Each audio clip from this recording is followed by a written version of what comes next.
యేసు ప్రేమించుచున్నాడు ministries వారు నిర్వహించు 52 రోజుల ఉపవాస ప్రార్థన ముగింపు సభ నిర్వహించు తేదీ 2024 ఆగస్టు 15వ తేదీ గురువారం సాయంత్రం 6 గంటలకు. స్థలం Amruthavani function hall near clock tower, Secunderabad. దైవజనులు బ్రదర్ జాషువా కిషోర్ గారు దైవ వర్తమానం అందించి ప్రతి ఒక్కరి కొరకు ప్రత్యేక ప్రార్థనలు చేయుదురు. శక్తివంతమైన స్తుతి ఆరాధన, హృదయాలను కదిలించే బలమైన వాక్య సందేశం, విడుదల స్వస్థత ప్రార్థనలు. రండి, పాల్గొనండి. అందరికీ ఇదే మా ప్రేమపూర్వక ఆహ్వానం.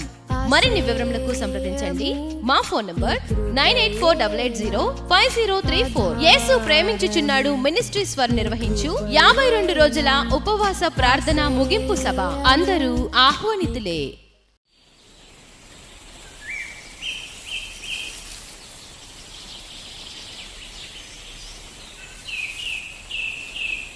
Praise the lord. నీకోసం వేసే మాట అని దేవుని వాగ్దానాన్ని వింటున్నా దేవుని బిడ్డలందరికీ హృదయపూర్వకమైన వందనాలు తెలియజేస్తున్నాను. ప్రభు మిమ్మల్ని, మీ కుటుంబాన్ని దీవించును గాక. ఈ రోజంతా దేవుని సన్నిధి మీకు తోడుగా ఉండును గాక. ప్రతిదినం మీ అందరి నిమిత్తం ప్రార్థిస్తున్నాం. ఈ ఉపవాస ప్రార్థనలో ప్రతి ఒక్క నిమిత్తం ప్రార్థిస్తున్నాం. ప్రభు మిమ్మల్ని, మీ కుటుంబాన్ని దీవించి గొప్ప మేలుల చేత మిమ్మల్ని బలపరచును గాక.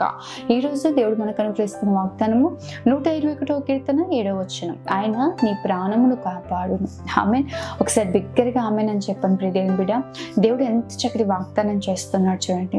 నిజమే, ఎంతో మంది నిన్ను ఇబ్బంది పరచాలి, నీకు హాని చేయాలి, నిన్ను నష్టపరచాలి, నిన్ను కృంగదీయాలి, నీకు ఏ విధంగా అయినా సరే ఏదో ఒక శ్రమను కలుగ చేయాలని నీకు విరోధంగా లేచేవారు అనేకులు ఉన్నారేమో, అనేకులు నేను ఇబ్బంది పరుస్తున్నారేమో. ప్రాణగ్రస్తం అంటే ప్రాణానికి హాని కలిగే సమస్యలు నిన్ను చుట్టుముట్టాయేమో. వీటన్నిటిని చూసి కలవరపడుతున్నావేమో ప్రియ దేవుని బిడ్డ. నేను ఇంకా నశించిపోతాను, నేను ఇంకా ముందు కొనసాగింపబడలేను, ఎవరు నన్ను ఈ పరిస్థితుల నుంచి విడిపించలేరు, ఏది నాకు మేలు కలగదు అని కృంగిపోతున్నామేమో. కానీ దేవుడు ఈరోజు నీతో వాగ్దానం చేస్తున్నాడు. ఆయన నీ ప్రాణాన్ని కాపాడుతానని ధైర్యం తెచ్చుకొని నిలబడు. ప్రభువు అందు నిలబడు.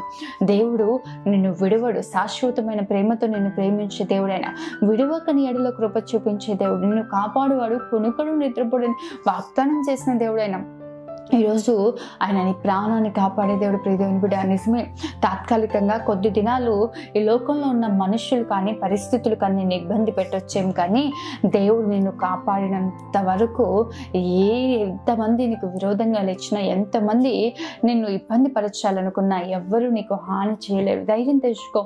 ఈరోజు ఏదో ఒక శ్రమలో ఉన్నావేమో, దేవుడు నీతో మాట్లాడుతున్నాడు. అయ్యో ఇంకా నేను బ్రతుకును, నా బ్రతికింతే, నా జీవితం ఇంతే అనుకుంటున్నామేమో, కానీ దేవుడు నీ ప్రాణాన్ని కాపాడి నీకున్న సమస్యలన్నిటిలోంచి ఆయన విడిపించి రక్షించుటకు సమర్థుడై ఉన్నాడు. షడ్రకు, మేషకు, అబేద్నెగోలకు అగ్నిలో త్రోయబడిన అగ్ని వారికి ఏ హాని చేయలేకపోయిందంట. ఈరోజు దేవుని సొత్తైన ప్రజలం ప్రియ దేవుని బిడ్డ, నువ్వు నా సొత్తా ఉన్నావు, నేను నిన్ను పేరు పెట్టి పిలిచి ఉన్నాను.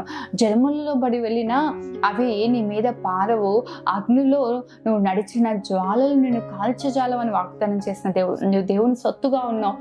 నీకు ఏమాత్రం హాని కలగదు. నీ ప్రాణమును ఆయనే కాపాడుతాడు. ఆమెన్. ప్రార్థన చేసుకుందాం. మౌన్నతుడైన తండ్రి, సర్వశక్తిమంతుడైన దేవా, నీకే వందనాలు ప్రభువా.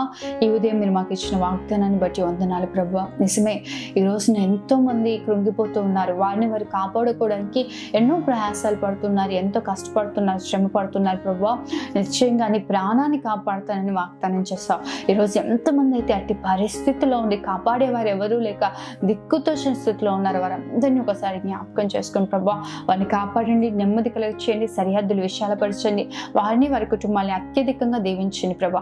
బిడ్డలందరినీ ఆశీర్వదించమని, వారి కుటుంబాలన్నింటినీ దీవించమని అయా, ఈ రోజంతా నువ్వు వారికి నీ సన్నిధిని తోడుగా నుండి చేసిన ప్రతి పనులలో దీవెన, క్షేమము, ఆశీర్వాదము, కృప వెంబడి కృపను అనుగ్రహించమని యేసు నామములో అడుగుతున్నాను తండ్రి. ఆమేన్. దేవుడు మిమ్మల్ని, మీ కుటుంబాన్ని దీవించును గాక. ఆమేన్. God bless you.